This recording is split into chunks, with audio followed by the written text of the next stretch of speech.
Halo, perkenalkan nama saya Maria Yasinta Alan, NIM 206111015, Program Studi Pendidikan Guru Sekolah Dasar Kelas A Semester 2, Universitas Citra Bangsa. Baik, di sini saya akan menjelaskan model-model pembelajaran. Yang pertama, Problem Based Learning. Menurut Kamdi 2007-77, Problem Based Learning atau PBL merupakan model kurikulum yang berhubungan dengan masalah dunia nyata siswa. Masalah yang diseleksi mempunyai dua karakteristik penting. Pertama, masalah harus autentik yang berhubungan dengan konteks sosial siswa. Kedua, masalah harus berakar pada materi subjek dari kurikulum. Terdapat 3 ciri utama dari model Problem Based Learning atau PBL. Merupakan hubungan antara dua arah belajar dan lingkungan. Lingkungan memberi masukan kepada siswa berupa bantuan dan masalah, sedangkan sistem saraf otak berfungsi menafsirkan bantuan itu secara efektif, sehingga yang dihadapi dapat diselidiki, dinilai, dianalisis, serta dicari pemecahannya dengan baik. PBL merupakan sebuah pendekatan pembelajaran yang menyajikan masalah kontekstual sehingga merangsang siswa untuk belajar. PBL merupakan suatu model pembelajaran yang menantang siswa untuk belajar bekerja secara berkelompok untuk mencari solusi dari permasalahan dunia nyata. Masalah ini digunakan untuk mengikat siswa pada rasa ingin tahu pada pembelajaran yang dimaksudkan. Pertama, Problem Based Learning merupakan rangkaian aktivitas pembelajaran. Artinya, dalam implementasi PBL ada sejumlah kegiatan yang harus dilakukan siswa.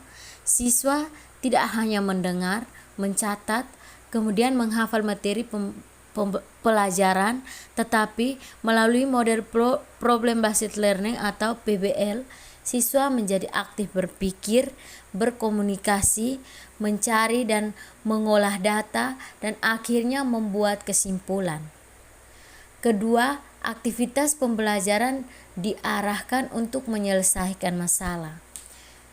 Problem Based Learning ini menempatkan masalah sebagai kata kunci dari proses pembelajaran.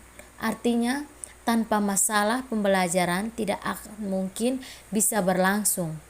Ketiga, pemecahan masalah menggunakan pendekatan berpikir secara ilmiah. Berdasarkan uraian mengenai PBL di atas, dapat disimpulkan bahwa PBL merupakan pembelajaran yang menghadapkan siswa pada masalah dunia nyata atau real world untuk memulai pembelajaran.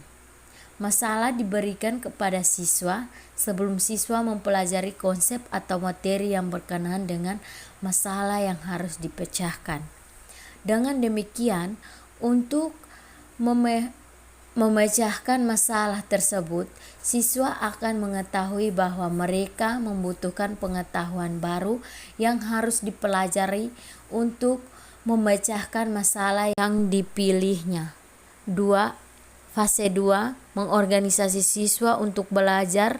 Guru membantu siswa mendefinisikan dan mengorganisasikan tugas belajar yang berhubungan dengan masalah tersebut. Tujuan model Problem Based Learning. Menurut Rohman 2011-189 mengumumkan bahwa terdapat beberapa tujuan dari pembelajaran Problem Based Learning, yaitu yang pertama, untuk mendorong kerjasama penyelesaian tugas antara siswa. Yang kedua, memiliki elemen-elemen belajar mengajar sehingga mendorong tingkah laku pengamatan siswa dan dialog dengan lainnya. Yang ketiga, melibatkan siswa dan menyelidiki pilihan sendiri yang memungkinkan mereka memahami dan menjelaskan fenomena dunia nyata. Yang keempat, melibatkan ranah atau kognitif efektif dan psikomotorik pada siswa secara seimbang sehingga hasilnya bisa lebih lama diingat oleh siswa. Yang kelima, dapat membangun optimisme siswa bahwa masalah adalah sesuatu yang menarik untuk dipecahkan, bukan suatu yang harus dihindari. Yang keenam, berdasarkan pendapat tersebut dapat disimpulkan bahwa proses pembelajaran di lingkungan sekolah pada dasarnya memiliki tujuan yang sama dengan yang lainnya, yakni mendorong peningkatan hasil belajar pada siswa menjadi lebih baik. Oleh sebab itu, sangat diperlukan guru pembimbing dalam memecahkan masalah yang dihadapi, baik masalah yang sedang terjadi maupun yang belum terjadi, untuk dipecahkan alternatif dan solusinya. Kelebihan dan kekurangan dari model Problem Based Learning atau PBL. Yang pertama, kelebihan model Problem Based Learning atau PBL. Sudrajat 2011 mengumumkan beberapa keunggulan dari model Problem Based Learning ini, yaitu yang pertama, siswa lebih memahami konsep yang diajarkan sebab mereka sendiri yang menemukan konsep tersebut. Yang kedua, melibatkan secara aktif, memecahkan masalah dan menuntut keterampilan berpikir siswa yang lebih tinggi. Yang ketiga, pengetahuan tertanam berdasarkan skemata yang dimiliki oleh siswa sehingga pembelajaran lebih bermakna. Yang keempat, siswa dapat merasakan manfaat dari pembelajaran sebab masalah-masalah yang diselesaikan langsung dikaitkan dengan kehidupan nyata. Hal ini dapat meningkatkan motivasi dan ketertarikan siswa terhadap bahan yang dipelajari. Yang kelima, menjadikan siswa lebih mandiri dan dewasa, mampu memberi aspirasi dan menerima pendapat dari orang lain, menanamkan sikap sosial yang positif di antara siswa.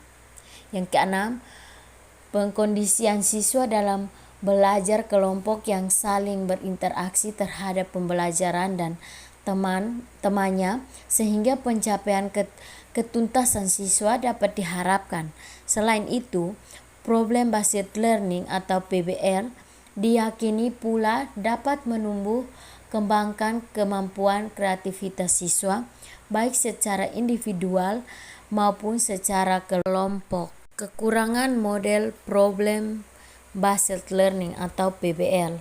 Yang pertama, selain memiliki kelebihan, Problem Based Learning atau PBL juga memiliki kekurangan, diantaranya persiapan pembelajaran atau alat, problem dan konsep yang kompleks, sulitnya mencari permasalahan yang relevan, sering terjadi miskonsepsi, dan memerlukan waktu yang cukup panjang atau Drani 2011. Yang kedua, comparative learning.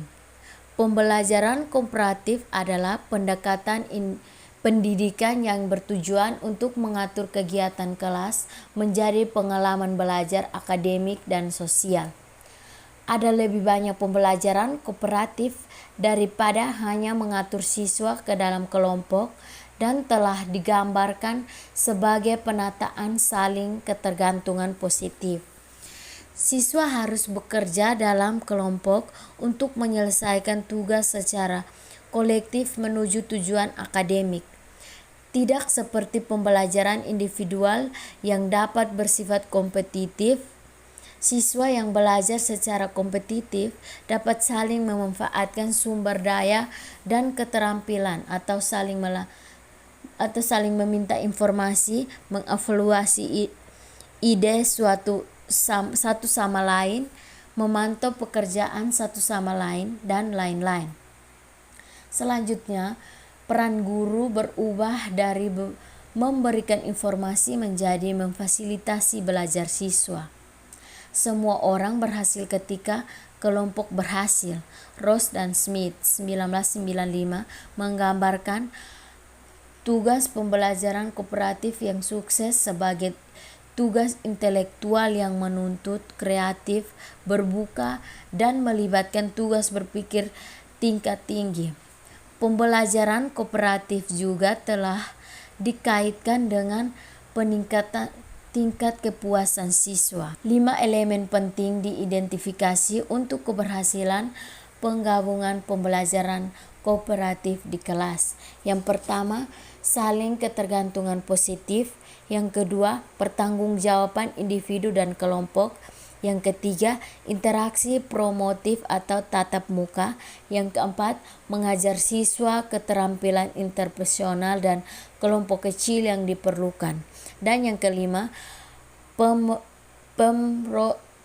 pemrosesan kelompok. Menurut meta-analisis Johnson dan Johnson, siswa dalam pengaturan pembelajaran kooperatif dibandingkan dengan mereka dalam pengaturan pembelajaran individualistik atau kompetitif mencapai lebih banyak alasan yang lebih baik, mendapatkan harga diri yang lebih tinggi seperti teman sekelas dan tugas belajar lebih banyak, dan memiliki lebih banyak dukungan sosial yang dirasakan. 3. Pembelajaran berbasis proyek. Pembelajaran berbasis proyek atau Project Based Learning atau PBL adalah metode pembelajaran yang menggunakan proyek atau kegiatan sebagai media. Peserta didik melakukan eksplorasi, penilaian, interpretasi, intensis, dan informasi untuk menghasilkan berbagai bentuk hasil belajar. Pembelajaran berbasis proyek merupakan strategi tertentu dalam pembelajaran yang mengubah atau membalikkan wajah kelas tradisional. Maksudnya, melalui pembelajaran ini, pembelajaran di kelas yang umumnya menggunakan pembelajaran konvensional menjadi lebih inovatif. Dalam pembelajaran berbasis proyek, peserta didik melakukan investigasi atau penyelidikan melalui pernyataan terbuka, menerapkan pengetahuan untuk menghasilkan produk. Selain itu, dalam pembelajaran ini disetting agar peserta didik yang lebih aktif dalam pembelajaran dengan pekerjaan sama dalam satu kelompok. Pembelajaran berbasis proyek merupakan salah satu model pembelajaran inovatif yang berbasis pada peserta didik atau student-centered dan dapat dipilih serta digunakan oleh guru sebagai salah satu alternatif pembelajaran yang akan memberikan warna baru dalam pembelajaran yang umumnya cenderung. 4. Pembelajaran inquiry. Pembelajaran inquiry merupakan kegiatan pembelajaran yang melibatkan secara maksimal seluruh kemampuan peserta didik untuk mencari dan menyelidiki sesuatu fenomenal alam, makhluk hidup atau benda secara sistematik, kritis, analitis, dan logis. Tujuan utama pembelajaran inquiry adalah mengembangkan sikap dan keterampilan peserta didik sehingga mereka dapat menjadi pemecahan masalah yang mandiri atau independent problem solvers. Pendapatan lain mengatakan bahwa tujuan utama dari penerapan dan strategi pembelajaran inquiry adalah pengembangan kemampuan berpikir. Pentingnya penerapan pembelajaran inquiry sejak anak usia dini serta penguasa guru akan penerapan strategi pembelajaran inquiry terhadap peserta didiknya dalam membentuk perilaku yang baik dan mengkonstruk pemikiran. 1. Menggunakan inquiry di kelas. Yang kedua, mengembangkan pemikiran kreatif dan siswa yang melek informasi adalah bacaan wajib bagi pendidik abad ke-21, didefinisikan oleh pengalaman dan eksplorasi, melibatkan siswa dalam proses pembelajaran sehingga mereka memperoleh pemahaman yang lebih dalam tentang materi yang diajarkan. Pembelajaran inquiry menerapkan pendekatan konstruksi sehingga siswa berinteraksi dengan konten dengan menggunakan pertanyaan untuk meningkatkan pemahaman sekaligus mengkonstruksi pengetahuannya sendiri. Yang ketiga, pendekatan inquiry untuk pembelajaran berasal dari pendidikan sains, di mana siswa membuat dan menguji hipotesis atau masalah, dan selama proses didorong untuk berlibat aktif dalam penemuan informasi dengan menyoroti kegunaan dan penerimaan informasi itu sendiri. Sepanjang proses, siswa menemukan fakta dan mengembangkan pemahaman tingkat tinggi tentang topik dan gagasan. Yang keempat, inquiry memastikan bahwa siswa tidak hanya menghafal informasi faktual yang diperlukan, tetapi juga menerapkan fakta untuk pengembangan pertanyaan yang bermakna dan pemahaman mereka sendiri. Pendekatan pertanyaan yang digunakan selama proses inquiry memungkinkan siswa untuk berkembang dari sekadar memegang dan menemukan informasi faktual menjadi mampu menerapkan pengetahuan baru dalam cara baru. Dan 5. Metode pembelajaran discovery. Metode pembelajaran discovery atau penemuan adalah metode mengajar yang mengatur pengajaran sedemikian rupa sehingga anak memperoleh pengetahuan yang sebelumnya belum diketahuinya, itu tidak melalui pemberitahuan, sebagian atau seluruhnya ditemukan sendiri. Dalam pembelajaran discovery atau penemuan, kegiatan atau pembelajaran dirancang sedemikian rupa sehingga siswa dapat menemukan konsep-konsep dan prinsip-prinsip melalui proses mentalnya sendiri. Dalam menemukan konsep, siswa melakukan pengamatan, menggolongkan, membuat dugaan, menjelaskan, menarik kesimpulan, dan sebagainya untuk menemukan beberapa konsep atau prinsip. Metode discovery diartikan sebagai prosedur mengajar yang meningkatkan pengajaran perseorang, memanipulasi objek sebelum sampai pada generalisasi. Sedangkan Brunner menyatakan bahwa anak harus berperan aktif di dalam belajar. Lebih lanjut, dinyatakan aktivitas itu perlu dilakukan melalui suatu cara yang disebut discovery. Discovery yang dilakukan anak siswa dalam proses belajarnya diarahkan untuk menemukan suatu konsep atau prinsip. Discovery ialah proses mental di mana siswa mampu mengasimilasikan suatu konsep atau prinsip. Proses mental yang dimaksud antara lain mengamati, mencerna, mengerti, menggolong-golongkan, membuat dugaan, menjelaskan, mengukur, membuat kesimpulan, dan sebagainya. Dengan teknik ini, siswa dibiarkan menemukan sendiri atau mengalami proses mental sendiri. Guru hanya membimbing dan memberikan instruksi.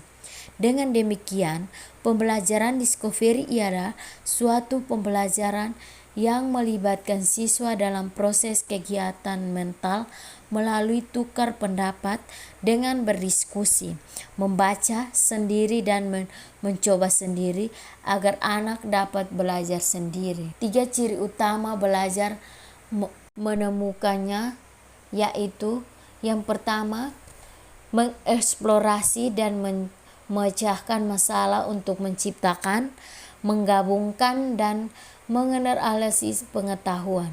Yang kedua, berputar pada siswa. Yang ketiga, kegiatan untuk menggabungkan pengetahuan baru dan pengetahuan yang sudah ada. Langkah-langkah pembelajaran Discovery adalah sebagai berikut. Yang pertama, identifikasi kebutuhan siswa. Yang kedua, seleksi pendahuluan terhadap prinsip-prinsip pengetahuan, konsep, dan generalisasi pengetahuan. Yang ketiga, seleksi bahan atau problem atau tugas-tugas. Yang keempat, membantu dan memperjelas tugas atau problema yang dihadapi siswa serta peranan masing-masing siswa. Yang kelima, mempersiapkan kelas dan alat-alat yang diperlukan. Yang keenam, mengecek pemahaman siswa terhadap masalah yang akan dipecahkan. Yang ketujuh, memberikan kesempatan pada siswa untuk melakukan penemuan. Yang kedelapan, membantu siswa dengan informasi atau data jika diperlakukan oleh siswa. Yang kesembilan, memimpin analisis sendiri atau self-analysis dengan pertanyaan yang menggambarkan dengan mengidentifikasi masalah. Yang kesepuluh, merangsang terjadinya interaksi antara siswa dengan siswa. Yang kesebelas, membantu siswa merumuskan prinsip dan generalisasi penemuannya. Beberapa keunggulan metode penemuan juga digunakan oleh Suherman dan kawan-kawan 2001-179 sebagai berikut.